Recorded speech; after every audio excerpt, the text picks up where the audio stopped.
कुछ लोग कहते हैं कि हम तो घर में बैठ कर के ही कथा सुन लें, तो आपको बता दें हम कि घर में बैठ कर के कथा सुनने से लाभ नहीं मिलता, पुण्य नहीं मिलता है। तो माना जाता है वेदों में और शिव पुराण में कहा गया है कि गृहे सतगुणम प्रोक्तम उद्याने सहस्त्र फलम स्मृतम तीर्थ लक्षण गुणम प्रोक्तम अनंत फलम शिव सन्निधि। अर्थात कहाँ पर और किस समय बैठ करके जप करने का क्या परिणाम मिलता है, ये थोड़ा सा जान लीजिए। तो घर में बैठ करके कथा सुनने से कितना लाभ होगा, इसका अर्थ बता देते हैं आपको। तो घर में पूजा या जप करने से, अब कथा सुन रहे हैं तो ये तो नाम जप ही हुआ ना महाराज, पूजा ही हुई। तो घर में यदि आप पूजा करते हैं, जप करते हैं, तो उसका सिर्फ आपको कितना फल मिलता है? 1 गुना फल मिलता है। थोड़ा सा महाराज, थोड़े से भी बहुत थोड़ा, 1 गुना। आप कितना होगा आप स्वयं सोच लीजिएगा।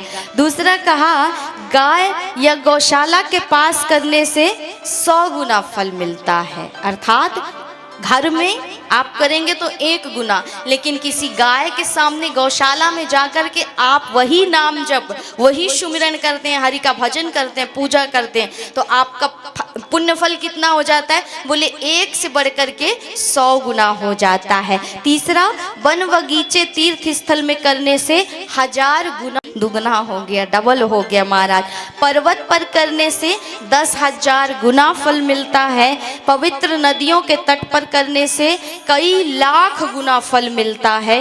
देवालय में करने से कई करोड़ गुना फल मिलता है। और शिव मंदिर में पूजा करने से, अर्थात भगवान के सामने बैठ करके जो आप यहाँ पर आराधना कर रहे हैं, उसका कोई हिसाब नहीं, उसका अनंत गुना फल मिलता है। और वही फल मिल करके जब एकत्रित होता है, तब हमें सत्संग सुलभ होता है, हमें मनुष्य का शरीर मिलता है महाराज। वही हमारे सत्कर्म जब जागृत होते हैं, वही पुण्य फल का परिणाम होता है, ये मनुष्य का शरीर और ये कथा। इसलिए घर में बैठ करके कह दिया कि गृहे सतगुणम प्रोक्तम उद्याने सहस्त्र फलम स्मृतम तीर्थ लक्ष्य गुणम प्रोक्तम अनंत फलम शिव सन्निधि। अर्थात इस प्रकार आपको जो जो स्थान बताए हैं वहाँ पूजा करने से, मंत्र करने से वही परिणाम मिलता है। तो अब सोच लो, घर में बैठ करके कथा सुनने से क्या लाभ होगा?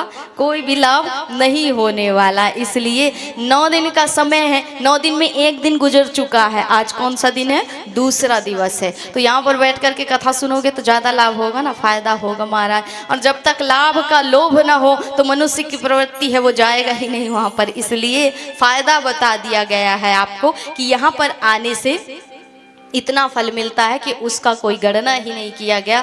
अनंत गुना फल प्राप्त होता है सिर्फ कथा सुनने से, श्रवण पान करने से।